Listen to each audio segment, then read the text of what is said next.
In the month of May alone, at least 200 people have been injured due to the use of brute force by the Indian occupation forces. Pakistan remains deeply concerned over unabated extrajudicial killings of the Kashmiri youth in fake encounters and the so-called anti-infiltration operations. While the international community is preoccupied with fighting the COVID-19 pandemic, India is busy intensifying its brutalization of the Kashmiri people. Today, on the International Day of Innocent Children, Victims of Aggression, we draw the world's attention to the children of the Indian-occupied Jammu and Kashmir, who have been living in the midst of a brutal and repressive Indian regime for more than 7 decades. The children of occupied Kashmir have been the direct target of violence and aggression as a means to control, silence, and punish any dissent from their abduction and molestation of young boys and girls during midnight raids, and the cordon and search operations is the preferred punitive tool of the Indian occupation forces. Aggression against children has reached an unprecedented height, especially after the abrogation of the disputed territories' special status on 5th August 2019. According to reports of independent voices within India, around 13,000 boys were abducted after 5th August 2019, some as young as 14 years of age. These children were kept far away from their families in jails in Agra, Delhi, and in Tihar. In addition to abduction of minor children, pellet guns have been fired against children as young as the 20-month-old Hiba, the youngest pellet gun victim in the world, that has rendered these children partially or completely blind.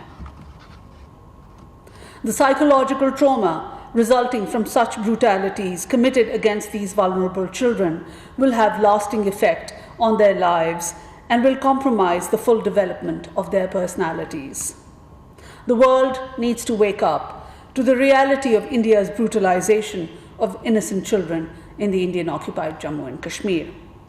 These are not allegations, but well-documented incidents reported by legitimate and internationally recognized human rights and civil society organizations. The international community must come forward to protect the vulnerable children of the occupied Jammu and Kashmir and press upon India to ensure their protection and safeguard their fundamental rights. In recent days, the Vice President of the European Parliament, along with 14 members of the European Parliament, have addressed a joint letter to the President of the European Commission and the High Representative of the European Commission on the grim human rights situation in the occupied Jammu and Kashmir. Significantly, these 14 members of the European Parliament represent different political groups within the EU Parliament. In their letter, the MEPs have raised important points, including Kashmir has become one of the world's most militarized zones and a tremendously dangerous conflict flashpoint. The freedom and fundamental rights of the people of Jammu and Kashmir have been suppressed for the past 7 decades. India has imposed a de facto 9-month-long military lockdown and imposed a stifling curfew, shut down telecommunications and internet, and arrested political leaders. The European members of Parliament have called for a stop to exploiting and fomenting ethnic and religious tensions and to give Kashmiri people the hope and a chance at self-determination. In their letter, the European members of Parliament have called on the President and the Vice President of the European Commission to call upon India to fulfill its international legal obligations. In another development, the chair of the European Parliament Subcommittee on Human Rights, in her letter to the Home Minister of India, has conveyed concerns over arrests and harassment of human rights defenders in India, the use of terrorism charges to silence dissent, the weakening of the judicial oversight in India, the condition of prisoners amid the COVID-19 pandemic.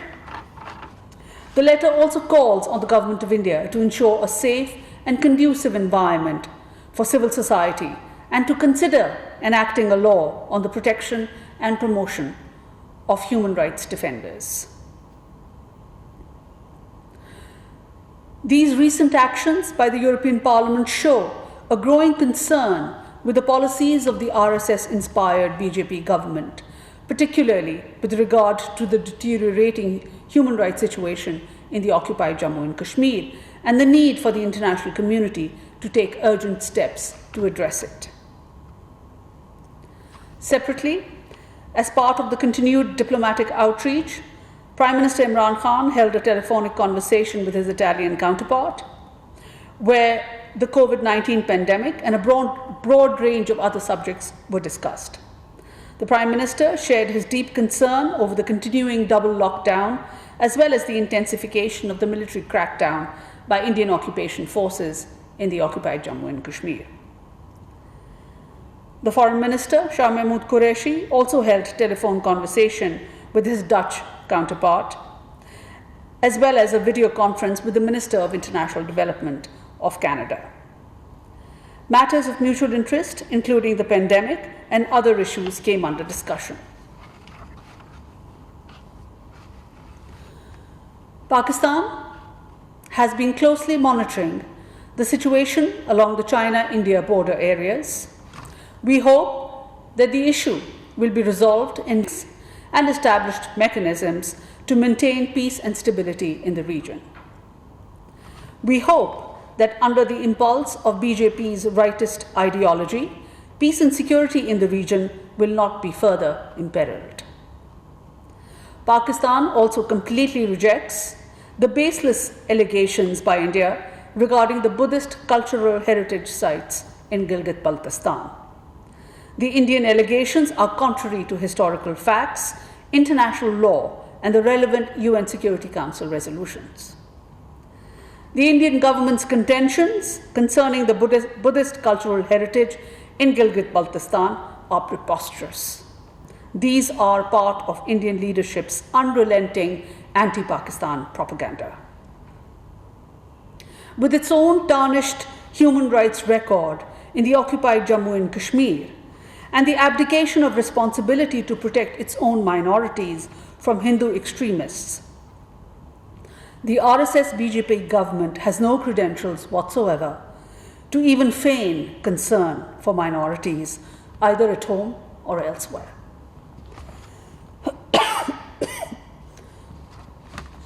India's state terrorism and extrajudicial killings, in fake encounters in the occupied Jammu and Kashmir, the vandalization and destruction of minorities' places of worship, including the historic Babri Mosque, lynchings by cow vigilantes under the government's watch, the Gujarat massacre of 2002, and the targeted killings of the Muslim communities in Delhi in February 2020.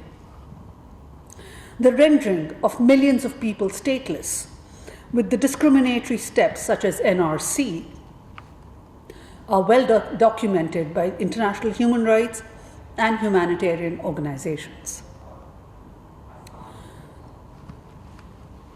It is time for Indian leadership to do some serious introspection and to take requisite steps to safeguard and protect the lives, rights, and places of worship of minorities in India,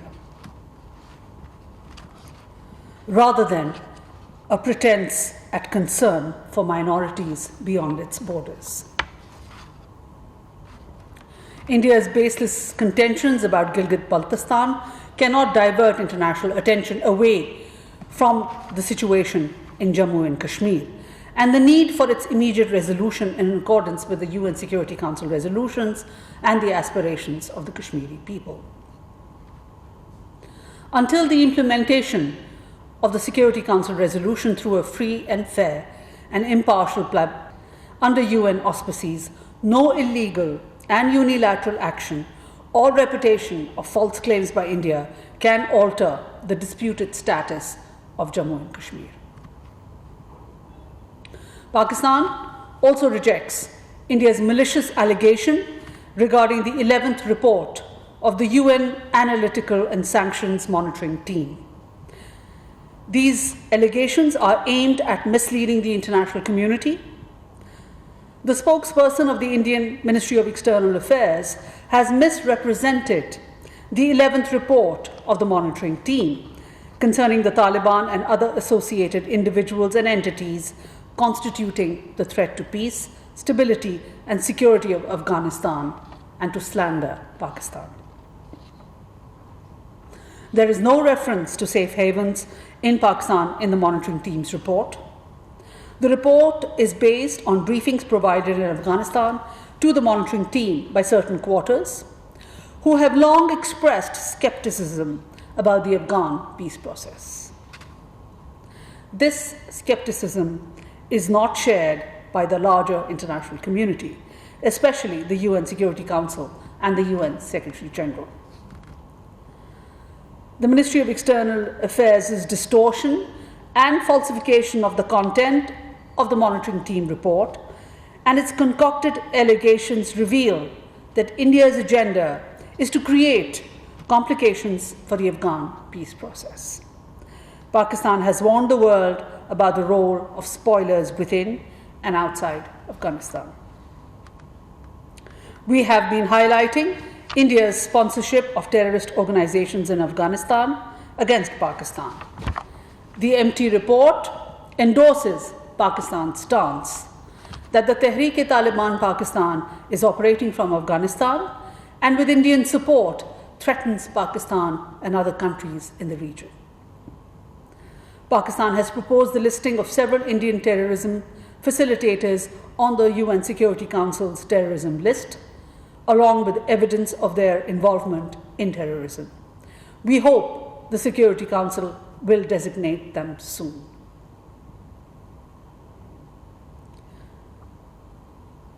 Separately, the Ministry of Foreign Affairs and our missions continue to facilitate and assist our compatriots across the world in order to bring them back to Pakistan safely and in a dignified manner. Our embassies and consulates are working round the clock in facilitating repatriation of our nationals back home in accordance with a comprehensive repatriation plan devised in consultation with all stakeholders.